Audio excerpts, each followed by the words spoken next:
Hello everyone, welcome to NB show Telugu. మీరు world మ్యాప్లో మన ఇండియా నుంచి నార్త్ వెస్ట్కి ట్రావెల్ చేస్తే ఇదిగో ఇక్కడ ఒక సముద్రం కనిపిస్తుంది. దీని పేరే కాస్పియన్ సీ. అయితే ఇప్పుడు ఈ సముద్రంలో ఒక కొత్త యుద్ధం స్టార్ట్ అయింది. ఎస్, మీరు విన్నది నిజమే. America, Iran, Russia, Ukraine, Pakistan, Afghanistan ఈ యుద్ధాలు చాలవన్నట్టు ఇప్పుడు కొత్త యుద్ధం స్టార్ట్ అయింది. అసలు ఏం జరిగిందంటే జూలై 25వ తేదీన ఈ కాస్పియన్ సముద్రంలో రష్యా అండ్ ఇరాన్ మధ్య షిప్స్ ట్రావెల్ చేస్తున్నాయి. బై ద వే, ఇవి అతిపెద్ద కార్గో షిప్పులు. అయితే ఇరాన్ అండ్ రష్యాలు తమ వెపన్స్ని ఎక్స్చేంజ్ చేసుకుంటూ ఉంటాయి. ఇరాన్ డ్రోన్స్ని తయారు చేయడంలో మంచి ఎక్స్పర్ట్, రష్యా పవర్ఫుల్ మిసైల్స్ తయారు చేయడంలో ఎక్స్పర్ట్. సో వీళ్ళు మిసైల్స్ అండ్ డ్రోన్స్ని భారీ లెవెల్లో ఈ షిప్పుల ద్వారా ఎక్స్చేంజ్ చేసుకుంటారు.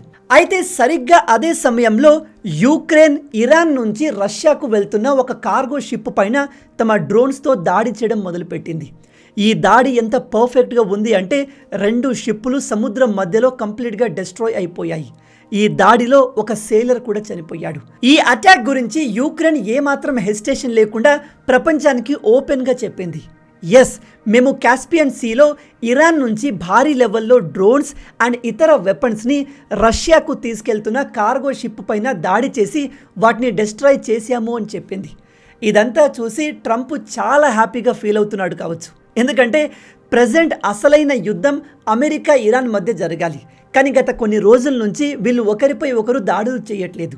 అలాంటి సమయంలో యూక్రెయిన్ ఇరాన్ షిప్పులపైన దాడి చేయడం ట్రంప్కు ఖచ్చితంగా ఆనందాన్ని కలిగిస్తుంది. యూక్రెయిన్ చేసిన ఈ దాడిపై ఇరాన్ రియాక్ట్ అయింది. అయితే ఇక్కడ ఇరాన్ చెప్పేది ఏమిటంటే యూక్రెయిన్ దాడి చేసింది వెపన్స్ని తీసుకెళ్తున్న కార్గో షిప్ పైన కాదు, అది కంప్లీట్లీ ఒక సాధారణ కమర్షియల్ షిప్. అందులో చాలామంది ప్రజలు కూడా ఉన్నారు.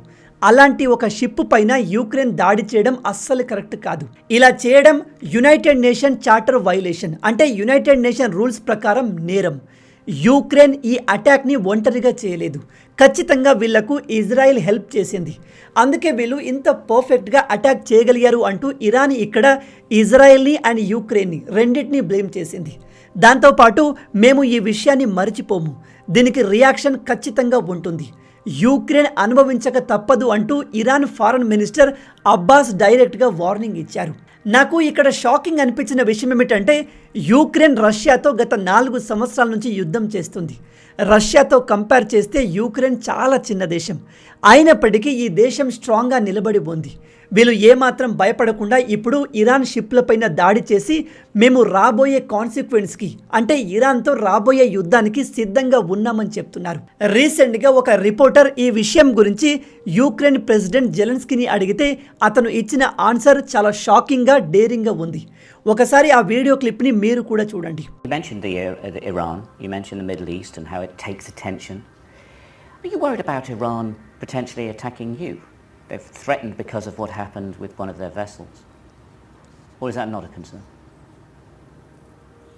And what do you think if Iran, from the first year of the war, gave new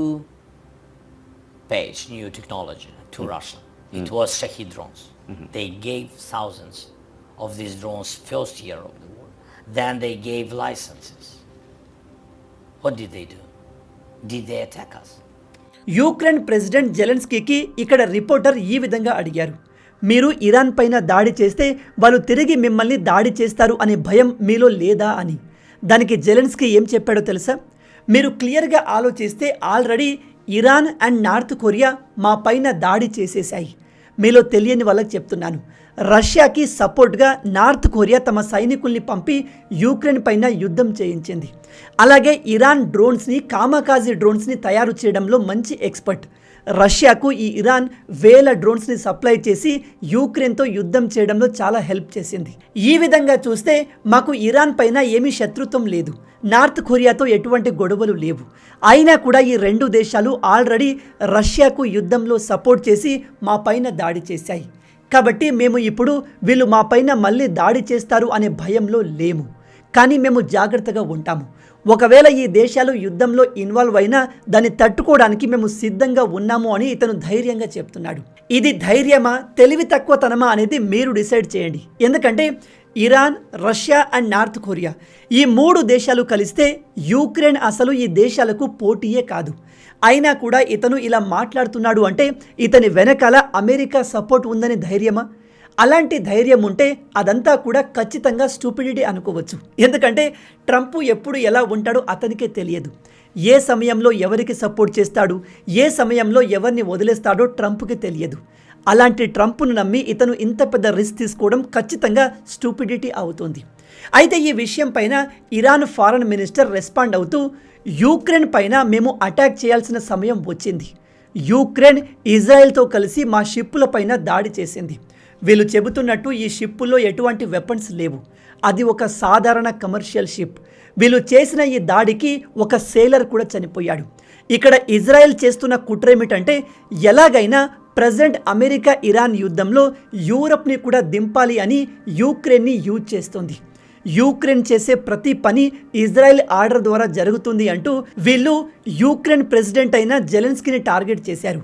అంతేకాదు వీళ్ళు జెలెన్స్కీని ఫ్రీ లోడర్ అని పిలిచారు. అంటే ఫ్రీగా వచ్చిన డబ్బుని దొబ్బి తినే వ్యక్తి అని అర్థం. మీ అందరికీ తెలుసు యూక్రెయిన్ దగ్గర రష్యాతో యుద్ధాన్ని తట్టుకునేంత శక్తి లేదు, డబ్బులు అంతకన్నా లేవు. వీళ్లకు వెనక నుంచి సపోర్ట్ చేసేది యూరోపియన్ దేశాలు అండ్ ఎస్పెషల్లీ అమెరికా. వీళ్ళ సపోర్ట్ లేకపోతే యూక్రెయిన్ ఈ పాటికి బూడిదయ్యేది. సో ఇక్కడ ఇరాన్ ఫారెన్ మినిస్టర్ చెప్పేది ఏమిటంటే అమెరికా డబ్బు మీద ఆధారపడి బతికే జెలెన్స్కీ మమ్మల్ని టార్గెట్ చేస్తున్నాడు. మేము ఈ విషయాన్ని మరిచిపోము, ఖచ్చితంగా దీనికి గట్టి రియాక్షన్ ఇస్తాము అని డైరెక్ట్గా వార్నింగ్ ఇచ్చాడు. ఇక్కడ మీరు పరిస్థితులను క్లియర్గా గమనిస్తే కాస్పియన్ సీలో జరిగిన ఈ దాడి 3వ ప్రపంచ యుద్ధానికి దారి తీయగలదు. ఇప్పుడు ఇరాన్ యూక్రెయిన్ పైన డైరెక్ట్గా మిసైల్తో దాడి చేయగలదు. ఆ కేపబిలిటీ ఇరాన్ దగ్గర ఉంది. ఇరాన్ యూక్రెయిన్ పైన దాడి చేస్తే యూరోపియన్ దేశాలు కూడా ఖచ్చితంగా యాక్టివేట్ అవుతాయి. యూరోపియన్ దేశాలు ఇరాన్తో యుద్ధానికి వస్తాయి. ఆల్రెడీ అమెరికా ఇరాన్తో యుద్ధం చేస్తోంది. ఇజ్రాయెల్ ఎప్పటి నుంచో ఇరాన్ పైన దాడులు చేస్తూనే ఉంది. ఇక్కడ ఇరాన్ ఒక్క మిసైల్ యూక్రెయిన్ పైన వేసిన ఈ వెస్టర్న్ దేశాలు అన్నీ కలిసి ఇరాన్ పైన దాడి చేస్తాయి. ఇక ఇరాన్కి సపోర్ట్గా ఎవరు ఉన్నారు అంటే రష్యా ఉంటుంది అండ్ చైనా ఖచ్చితంగా ఉంటుంది. ఎందుకంటే ఇరాన్కి చైనాకి క్లోజ్ టైస్ ఉన్నాయి. ఒకవైపు అన్ని వెస్టర్న్ దేశాలు అండ్ ఇజ్రాయిల్, ఇంకోవైపు రష్యా, ఇరాన్, చైనా. వీటి మధ్య యుద్ధం ఖచ్చితంగా 3వ ప్రపంచ యుద్ధానికి దారితీస్తుంది. యూక్రెయిన్ ప్రెసిడెంట్ అయిన జెలెన్స్కీ కూడా దీన్నే కోరుకుంటున్నాడు అనిపిస్తుంది. ఎందుకంటే ఇప్పుడు ఇతను చాలా ఓపెన్గా చెప్తున్నాడు. ఇన్ని రోజులు ఇరాన్ అమెరికా మిలిటరీ బేసెస్ పైన చాలా యాక్యురేట్గా దాడి చేయడానికి రష్యా హెల్ప్ చేసింది. ఎందుకంటే ఇరాన్ దగ్గర ఇంత ప్రిసైజ్గా అటాక్ చేసే అంత సీన్ లేదు, కానీ రష్యాకు ఉంది. రష్యాకు అంతరిక్షంలో అనేక స్పై శాటిలైట్స్ ఉన్నాయి. ఆ శాటిలైట్స్ని ఉపయోగించి అమెరికన్ ఎయిర్ బేస్లకు సంబంధించిన మిలిటరీ బేస్లకు సంబంధించిన యాక్యురేట్ లొకేషన్ని తెలుసుకొని ఆ డీటెయిల్స్ని రష్యా ఇరాన్కు ఇచ్చేది. ఆ డీటెయిల్స్ని ఉపయోగించే ఇరాన్ ప్రిసైజ్గా అమెరికన్ మిలిటరీ బేసెస్ని డెస్ట్రాయ్ చేసింది అంటూ ఇతను చాలా క్లియర్గా ప్రపంచానికి చెప్తున్నాడు. షాకింగ్ విషయం ఏమిటంటే ఈ విధంగా ట్రంప్ కూడా డైరెక్ట్గా ఇరాన్కి యుద్ధంలో రష్యా హెల్ప్ చేస్తుంది, చైనా హెల్ప్ చేస్తుందని చెప్పలేకపోయాడు. రష్యా అండ్ చైనాలు ఇరాన్కి అమెరికాతో యుద్ధంలో నిజంగానే హెల్ప్ చేస్తున్నాయి. ఈ విషయం తెలిసి కూడా ట్రంప్ ఓపెన్గా చెప్పలేకపోయాడు. ట్రంప్ చెప్పలేదు, కానీ ఇప్పుడు జెలెన్స్కీ మాత్రం ఓపెన్గా చెప్తున్నాడు. అంటే మనోడు ఏదో పెద్ద యుద్ధాన్ని ఎక్స్పెక్ట్ చేస్తున్నాడు. ఇదంతా చూసి ట్రంప్ చాలా హ్యాపీగా ఫీల్ అయి ఉంటాడు. ఎందుకంటే ఇన్ని రోజులు అమెరికా ఇరాన్ పైన యుద్ధం చేస్తున్నప్పుడు ఈ యూరోపియన్ దేశాలు ఏవి కూడా అమెరికాకు సపోర్ట్ చేయలేదు. కానీ ఇప్పుడు ఇరాన్ యూక్రెయిన్ మధ్య యుద్ధం స్టార్ట్ అయిపోయింది. ఒకవేళ ఇరాన్ తమ మిసైల్ని యూక్రెయిన్ పైన వేస్తే ఈ యూరోపియన్ దేశాలన్నీ ఇరాన్ని ఒక శత్రువుగా కన్సిడర్ చేస్తాయి.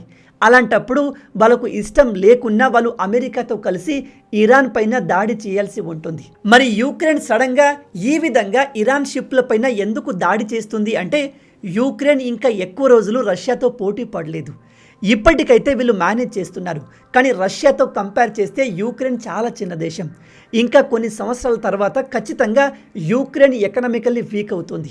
ఎకనామిక్గా వీక్ అయిన దేశం యుద్ధాన్ని అఫోర్డ్ చేయలేదు. అప్పుడు రష్యా యూక్రెయిన్ మొత్తాన్ని ఈజీగా ఆక్యుపై చేయగలదు. అలా జరగకుండా ఉండాలి అంటే యూక్రెయిన్కి అమెరికా సపోర్ట్, ట్రంప్ సపోర్ట్ ఖచ్చితంగా కావాలి. బహుశా ట్రంప్ సపోర్ట్ని గెలవడానికి జెలెన్స్కీ ఈ విధంగా ఇరాన్ షిప్పుల్ని టార్గెట్ చేసి డెస్ట్రాయ్ చేసి ఉండొచ్చు.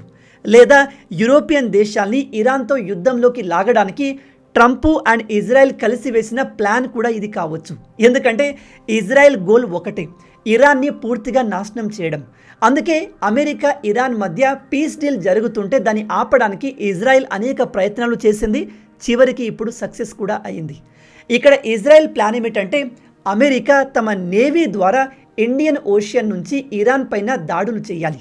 అలాగే ఇజ్రాయెల్ ఎలాగో ఇరాన్ పైన దాడి చేస్తుంది, ఇప్పుడు యుక్రెయిన్ అండ్ మిగతా యూరోపియన్ దేశాలు కూడా ఇరాన్ పైన దాడులు చేయాలి. అలా చేయాలి అంటే యుక్రెయిన్ ద్వారా ఇరాన్ని రెచ్చగొట్టాలి. ఇప్పుడు అదే జరిగింది. ఒకవేళ ఇప్పుడు ఇరాన్ కామ్గా ఉండకుండా యుక్రెయిన్ పైన మిసైల్ వేసిందే అనుకోండి, కన్ఫర్మ్ అయిపోండి, ఇది ఖచ్చితంగా మెల్లగా మూడో ప్రపంచ యుద్ధానికి దారితీసే అవకాశం ఖచ్చితంగా ఉంటుంది. ఎందుకంటే నేను మీకు స్టార్టింగ్లో చెప్పినట్టు ఒకవేళ ఇరాన్ యుక్రెయిన్ పైన దాడి చేస్తే ఈ వెస్టర్న్ దేశాలు అండ్ ఇజ్రాయెల్ అన్నీ ఒకటైపోతాయి. ఇరాన్కి చైనా మొదటి నుంచి సపోర్ట్ చేస్తుంది కాబట్టి ఇరాన్కి చైనా సపోర్ట్ ఉంటుంది, రష్యా సపోర్ట్ కూడా ఉంటుంది, వీలైతే నార్త్ కొరియా సపోర్ట్ కూడా ఉంటుంది. ఇవన్నీ ఒక గ్రూప్గా, వెస్టర్న్ దేశాలు ఇంకో గ్రూప్గా మారి అతిపెద్ద యుద్ధం స్టార్ట్ అవుతుంది.